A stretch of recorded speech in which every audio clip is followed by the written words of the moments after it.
Hello and welcome to another episode of Jaxon Talks Everybody with me, your host, Aaron Mashbitz, aka Jaxon Stone. This is episode 124 of the Jaxon Talks Everybody podcast, and this is a solo episode, no guest today on this episode, just me exploring one specific thing that I'm really thinking about, that I really want to talk about, that I really want to discuss, that I really want to kind of figure out where I stand as I work through these things, as I do my research, as I understand these things deeper, and as they kind of pop up in the kind of mainstream pop culture type news space. So if you're new to this podcast, this is your first episode, this is a really good episode. You're going to hear a lot of interesting things, maybe some that you agree with, some that you don't. I'd love to hear your thoughts on it throughout. You can comment kind of anywhere you watch this episode, whether that be on my website, jaxontalkseverybody.com, YouTube, Spotify, Apple. Let me know what you think. I'd love to hear some feedback and have a dialogue about what you thought. But an episode does drop every single Tuesday.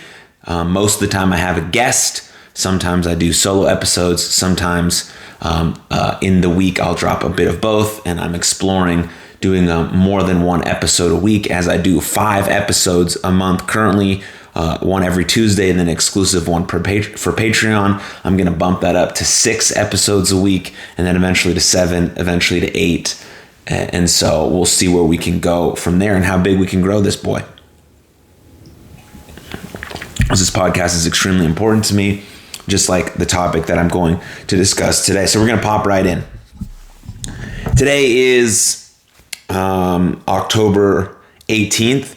This episode will come out in a few weeks, so the information that I talk about will still be very relevant, but it might not be relevant inside of the social media sphere, but it's still very relevant and important information, and I do that on purpose because I want to bring back the topic at hand. I do this a lot for kind of months, Mental Health Awareness Month, Suicide Prevention Month. I talk about it post-month so that we don't lose track of the idea of these things, of why they're important beyond just the day they happen or the day after they happen, but they're important forever, for long periods of time, to keep noting these, to keep executing on these things, keep doing things the right way, through values, through virtues, through all that stuff. So October 18th, that's today. Over the last couple days, last week, we've seen Kanye West put out some things that have been very anti-Semitic.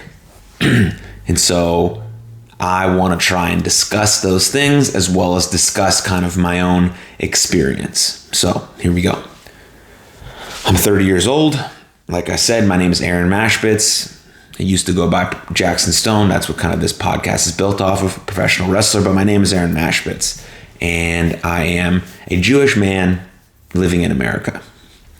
I've been Jewish my whole life. All of my family is Jewish. I have some Orthodox members of my family who keep kosher, and Judaism is a really, really important and big part of their life. It's a really important and big part of my whole family's life, but I have some Orthodox cousins, and it's amazing when we visit them or when we have vacations together, the cool kind of changes and altercations we have to make to our kind of our schedule, because we keep Shabbat, which is, Friday sundown to Saturday sundown, and we keep kosher, which is the dietary plan that Orthodox Jews follow. And so that stuff is really cool. And so I say all that to say that this topic means a lot to me. It's my heritage, it's my culture, it's kind of my foundation for my faith and things of that nature. Both my sister and I had bar and bat mitzvahs when we were 13 years of age. It's kind of a rite of passage in the Jewish tradition. It's a really cool thing. You have to study for a long time. You have to prepare for it. You have to learn how to read Hebrew and speak and understand what the Torah is telling you, and figure out what your Torah portion is trying to express in a modern day way. And you have to give that speech in front of people, as well as read the Torah, read the Haftorah, do the services throughout. And then once that happens, then you kind of go into the party, and everyone kind of celebrates you in this achievement. And it's really quite cool. Bar, bat mitzvah, girl or boy. Bar mitzvah is for a boy. Bat mitzvah is for a girl. And then my sister and I were heavily involved in Jewish youth organizations growing up. One was called USY and one was called BBYO. My sister was really involved. She had a strong inclination for Judaism. She really felt passion for it and love for it. And she was much more social than I was. And she had an easier time making friends. Like, a lot of people liked her because she had this like beautiful smile and outgoing personality. And so she would bring me around some of these events. She was only 2 years older than me, so it was kind of easy. She would start to bring me to like USY events and introduce me to people. And so like the foundation of my friend group growing up a bit, Joel, who you've seen on the podcast, was from that Jewish youth organization growing up called BBYO. But my sister introduced me to USY, which was kind of ran out of our synagogue called Beth Torah, which is in Richardson, Texas. And so that was kind of my foundation of friendship. Like most people I grew up with, we moved to Texas when I was in the 7th grade. And so that's where we joined. That's the synagogue we joined, was Beth Torah. And we got into these youth groups and started going to Hebrew school. And that's where I had my bar mitzvah. My sister had her bat mitzvah in California. And then that's kind of where you start to get to know people, and you get to know yourself, and you get to know Judaism and what it means and how it can be a foundation for faith and further learning. I didn't really take to the learning too much. Like, I wasn't, as a young boy, 13, 14, 15, 16, 17, I wasn't super into learning it, but I did it anyways because it was part of our family. It was important to my dad and my mom and my sister, so in turn kind of became important to me in learning about the traditions and the history and the culture and all of this stuff. And you learn a little bit about some of that stuff in school just because of the Holocaust and how horrible and awful and tragic that was, and how Jews were hunted and murdered and prosecuted. 6 million Jews were hunted and murdered during the Holocaust by Nazi Germany. And so you learn some of that stuff, where we come from, our lineage, our history, and it builds a strong like foundation, right? That's what faith is about. Like, regardless of what faith you align with, whether it's just a spiritual alignment, whether it's Christianity, Muslim, Islam, Judaism, anything, whatever faith you align with, the faith is what your foundation is, right? And it's all built upon some of the same core principles. Like, all of these things are built on the same core values of leading with love, leading with integrity, having character, expressing love for one another, being there for your neighbor, right? All of those things are expressed throughout all of these religions. Some people just grow up with a different one being the vocal point, but they all have the same foundational layer.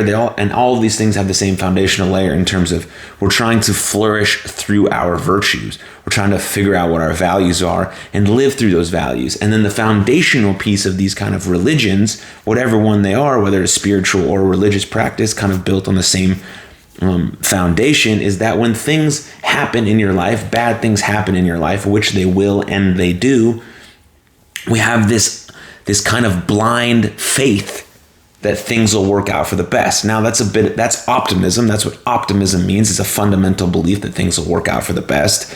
But that's also what faith is. But what optimism is that it'll work out for the best through the proper work, effort, energy, and attention. But you don't know 100% that it will work out. So there's kind of where the blind faith comes in, that you're doing it. You're taking these steps forward because you believe in something bigger than yourself. You believe in something outside of yourself. You're part of this beautiful thing, and that everything you do matters, but the world is still so much bigger than you because of this faith that you believe in. So there's the blindness of the faith, but you still have this foundational piece of optimism built on the faith that you grew up upon, or that you grew to believe in. And that's really important. So that's what I learned. I grew up a conservative Jew. So there's 3 sects of Judaism, one being Reform. That's kind of the most common American Jew. is a Reformed Jew. I think they do a bit of holidays and they consider themselves Jewish. And then there's conservative Jews, which is what me and my family are. And we celebrate all the holidays. We did all of the things growing up. We still are members of a synagogue now. My dad is heavily involved in the synagogue, running a lot of those things there. And I attend a synagogue every once in a while. I did for high holidays, which just happened, which are Rosh Hashanah and Yom Kippur. It's like the new year and kind of the day that you get forgiven for your sins and you kind of move on with a fresh plate into the new year. And I actually gave a speech at the Beth Torah Men's Club, which was really cool, about kind of my history and all of that. Again, I got bar mitzvah there.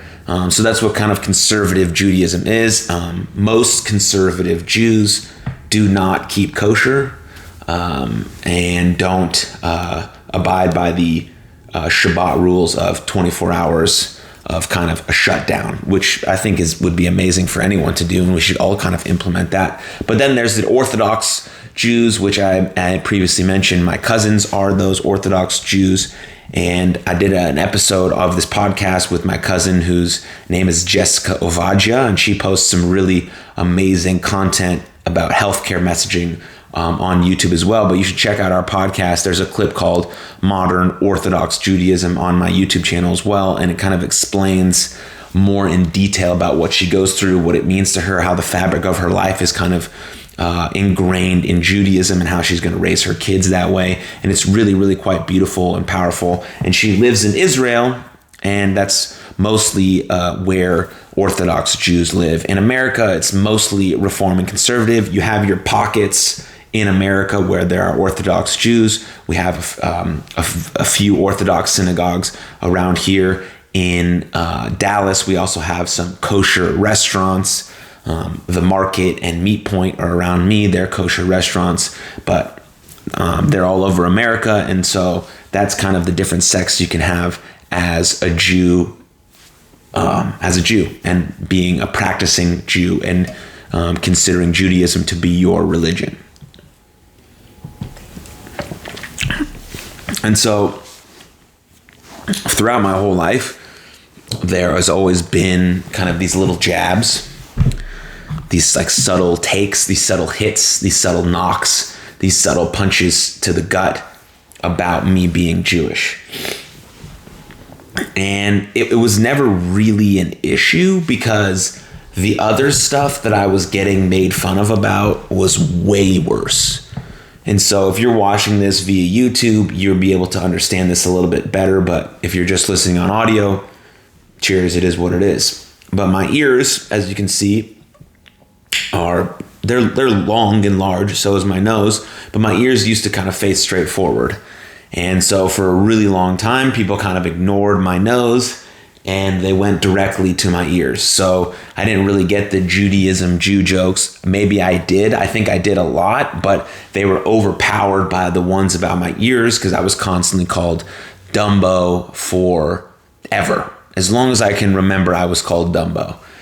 And my mom, being the most brilliant, amazing, incredible mom that she is, I came home from school one day, my junior year of high school, and my mom goes, "Hey, I found this thing, and it's plastic surgery, and you can get your ears pinned back."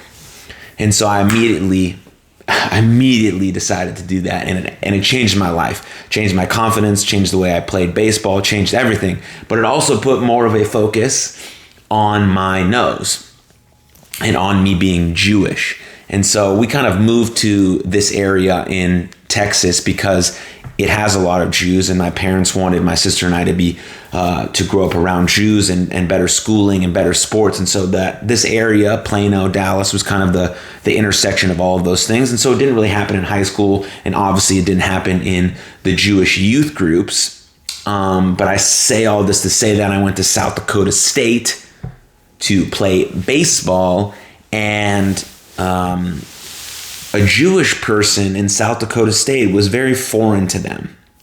And for the most part, people were really kind and receptive, and they were just very intrigued and interested by me being Jewish. And I think that's a beautiful approach to something that you don't understand, right? You're removing this idea of criticism or judgment, and you're just replacing it with curiosity and understanding. Like, I just want to understand you. I'm curious about your background and your foundation and how this came to be and what it means and how it's different from me, and where can we find a common ground, and where's that common thread that we can pull on so we can be friends and we can be together and we can understand each other. And that's mostly what I experienced at South Dakota State. Of course, there's always these little things, but it's not to say that I was the nicest person to everyone all the time, right? And so we think about our behavior over time. We grow, we develop, we mature, we enhance our sense of self, we enhance our idea of how we want to treat people and all of that stuff. But being Jewish at South Dakota State and being a Jew at South Dakota State was very interesting because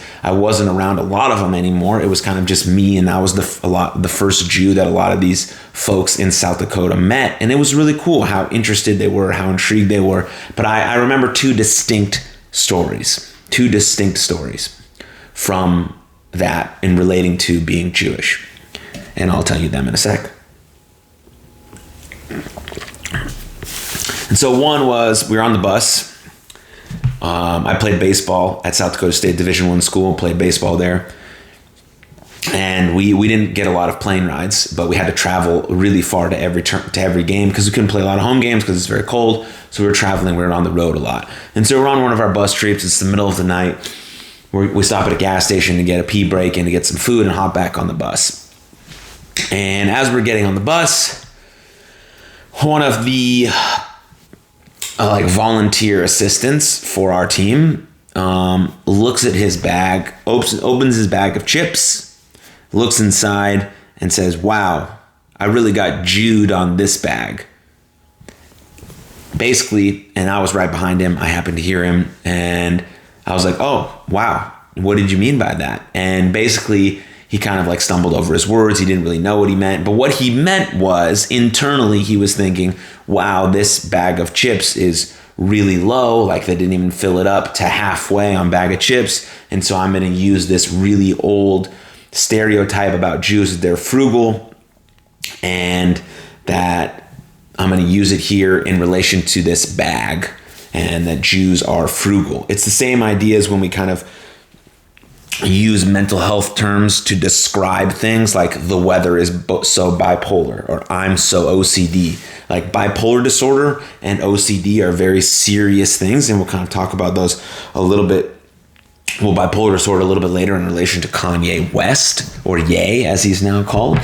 But using those words to describe things that aren't that way, that aren't actual, using them to describe the weather is diminishes and increases the stigma surrounding some of those things already. And the same way this person used the word Jew or Jude to describe that he had a small amount of chips in his bag, to enhance and increase and continue to use some of these negative stereotypes surrounding Jewish people.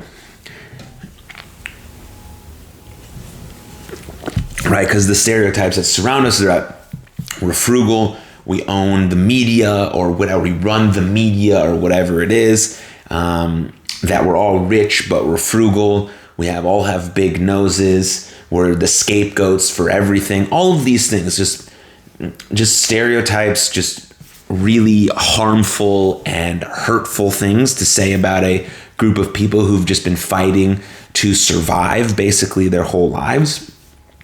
And especially after the Holocaust, and still coming back from that and creating this beautiful sense of identity and truth and love inside of this religion and all of that stuff. Not to say that, anyways. And so that was one instance. And the second instance is I was actually on the baseball field playing, and I'm walking up to go hit.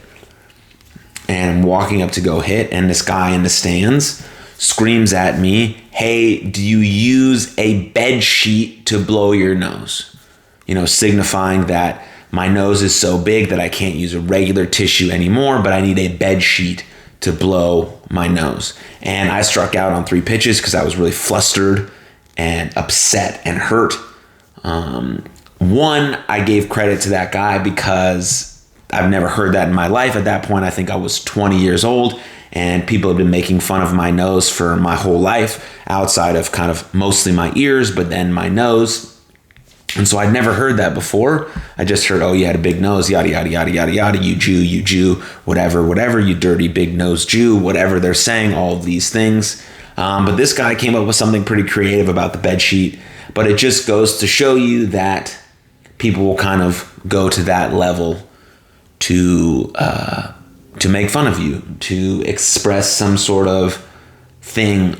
Like, I don't believe that this person who said about the bag of chips and the guy who said the bed sheets hate Jews. I don't believe that. I think they're just reinforcing some of these stereotypes that they've heard over and over and over again. And the way that we stop doing that is to then remove some of these stereotypes, or allow curiosity and understanding to take hold over just continually making fun of people that we don't really understand. And so those are two instances that happen.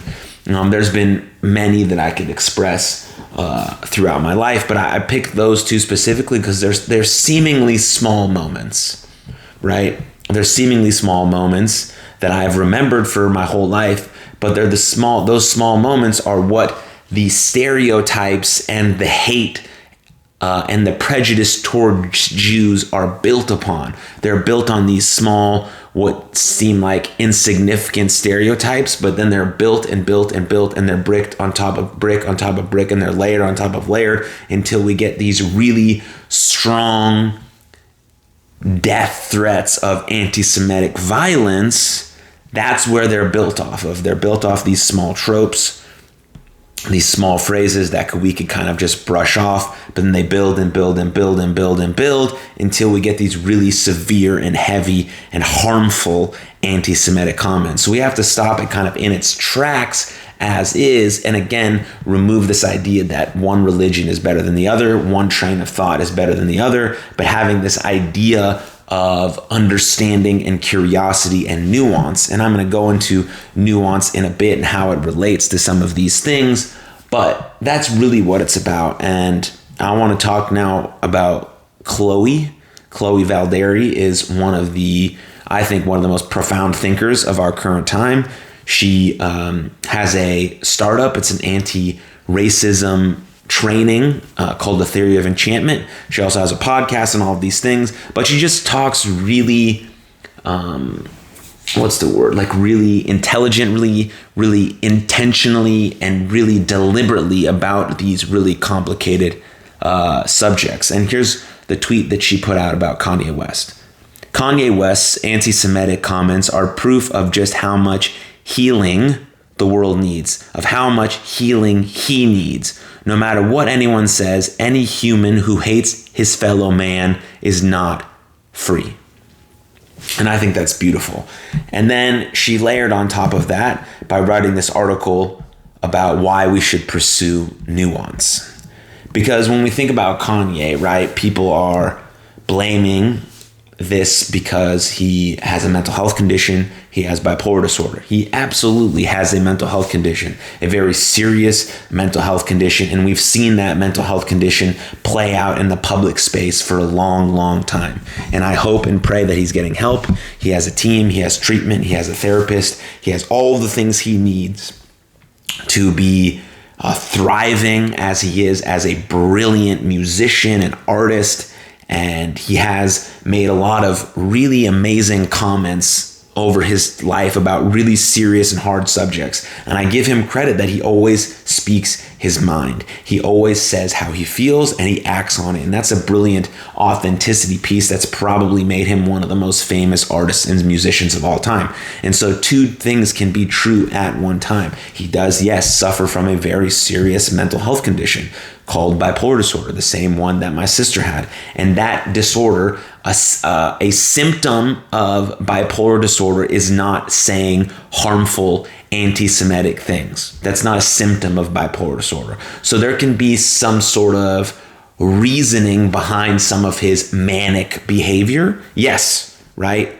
Manic or mania is a part of bipolar disorder, right? And so he could be having a manic episode during some of these tirades or interviews or tweet storms, whatever you may have it. That may be possible. I don't know anything about his personal life other than what we see on the internet. I don't know how he thinks, feels, and acts. I don't know his day-to-day. I don't know any of those things. So I'm trying to speak with a little bit of nuance towards these ideas, but it can't be that can't be an excuse for the fact that he's saying these things that are extremely harmful and hurtful to Jews. They are anti-Semitic ideas and words, and things have to be done about those things. People have to be held accountable. I don't think he should be canceled or removed from all platforms. That is not how you get anything done. If you remove people from platforms, their ideas still stand and someone will take hold of those ideas. What we need to do is have nuanced conversation about these ideas, which I know that Kanye or Ye would be very, very happy to have because he loves having these types of conversations. Maybe he believes this for a certain reason. Maybe he has this take because of this, right? And so, but just saying, oh, he's mentally ill, then, and all of these things are a joke. That's excusing behavior, and we don't excuse behavior. We hold people accountable to their words and actions, but also ask for clarification or understanding and see curiosity into why they said the things they said. But that doesn't take away from the fact that he did say anti-Semitic things. He made anti-Semitic comments, and he had harmful things to say about Jewish people. But canceling him and deplatforming him and all those things don't make any sense. That's not how you get to the root cause. That's not how you get to an understanding. No, that's not how you get anywhere. That's not how you move the needle forward in these very serious discussions. And so, I would ask Kanye to revisit some of these ideas, to revisit some of these things as to why he thinks these things about Jews, how maybe he can have a conversation with someone about it that might alter or tweak some of his views, and we can come to an understanding. And I think that would be really cool because I think there's tons of people maybe in his space or at his level that would love to have a conversation about these things. And, Kanye, if you want to talk to me, I'm more than willing. But I think that's really important. And on that subject, like I said, Chloe Valderi, she had that tweet, really great tweet. And then she wrote an article on top of that on Yellow Seeds called Why Should We Pursue Nuance? And I'm going to read a couple passages from that. I think that kind of closes the whole idea on this subject. The word nuance is a French term derived from the word noir, meaning shade or subtlety. I think this is so beautiful. A painter who can capture shade on the canvas has been blessed because she can depict the subtleties of darkness and light, how they depend upon one another and are bound together. This is a difficult skill set and points to what Otto Fischer called art as revelation of being. This is the artist's capacity to create without filter precisely what we are. A spellbinding presence of shadow and light. Taoist teachings have always pointed us in the direction of preaching the balancing of yin and yang as the way to psychological wholeness. I think this is precisely what is meant by nuance if viewed as an ideal, even ontological category. The realization of which can be achieved through practice, like the painter who develops her craft over time. The pursuit of nuance in philosophy, political or otherwise, is a sign of maturity. It is an acceptance of reality, of the undeniable fact that mankind is messy, will always be messy, and that such messiness is the cost of being able to experience life. To make peace with this fact, mankind must learn to assimilate his shadow, what Carl Jung defined as the unknown aspects of one personality, and his light, those aspects of ourselves that we are conscious of and consciously in touch with. This assimilation inevitably comes with suffering. So what I think that means is seeing Kanye, seeing his tweets, seeing him act out in that way, seeing him have sort of these bouts of whatever he's dealing with, we are quick to then go on this idea of judgment, instead of looking at our own selves and saying, wow, I have said harmful things. I have done harmful things. I have been manipulative. I have been mean. I have been unkind. I have not understood first. I have been judgmental and critical and thinking of our own shadow, our own darkness before casting a judgment on someone else, thinking, oh, I would never act that way. You have no idea because you are part of the human race. You are part of a human being. You are a human being. You're part of the human race. We all have the capacity for evil. We all have the capacity for darkness. That's our shadow, and we have to assimilate with that shadow to understand that if we want to remove judgment and criticalness and being critical of someone, and we first want to seek to understand and be curious, we have to understand our own darkness and our own shadow, and we have to be able to assimilate those ideas with our light, and then we can truly understand our light to a better degree. We're yin and we're yang, this Taoist idea of yin and yang. It's very similar to this idea I talked about when I talked about on a previous episode about body positivity, Andrew Tate, Jordan Peterson, and masculinity. It's idea of this masculinity, right? This yin, this yang of masculine and feminine.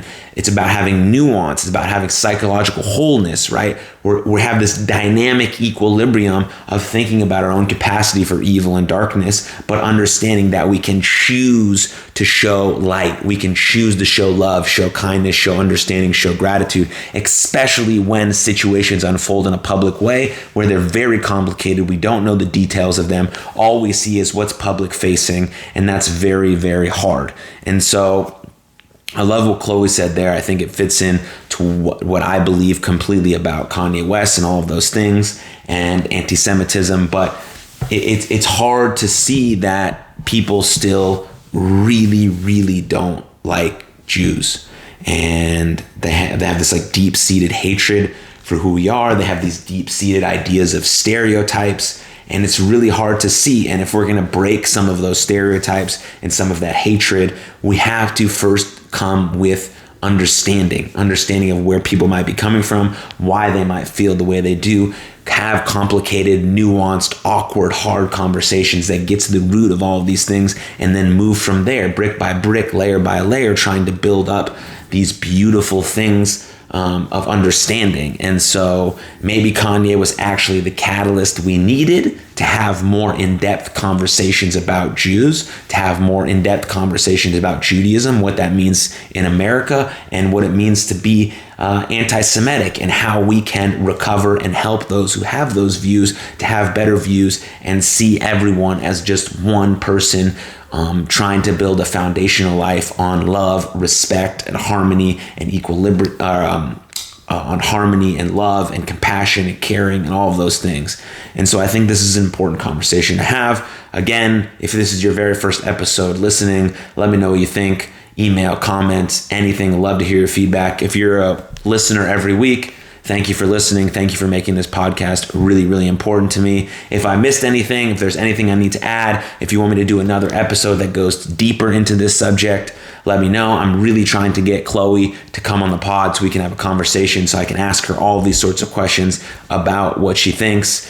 And I am interested to see where this conversation goes. When this episode comes out about 5 weeks from now, we'll see where this conversation is. Hopefully we're still having really good conversations about these ideas, about Jews, about Judaism, about how we can kind of remove some of these stereotypes, how we can uplift the Jewish voice and the Jewish people here in America, and how we can kind of remove this idea of anti-Semitism and hate towards anyone that's different than you. How can we just come together through love and through harmony and through compassion with this idea of nuance, right? Nuance is a sign of maturity, and we have to get there step by step, day by day, by thinking about our own darkness, thinking about our own shadow, assimilating that with our light, and moving towards that light every single day. So thank you for listening. Subscribe on YouTube, Spotify, or Apple. I love you all. Thank you for listening. Cheers. Take good care of yourselves, please. And I'll see you next time. Lots of love.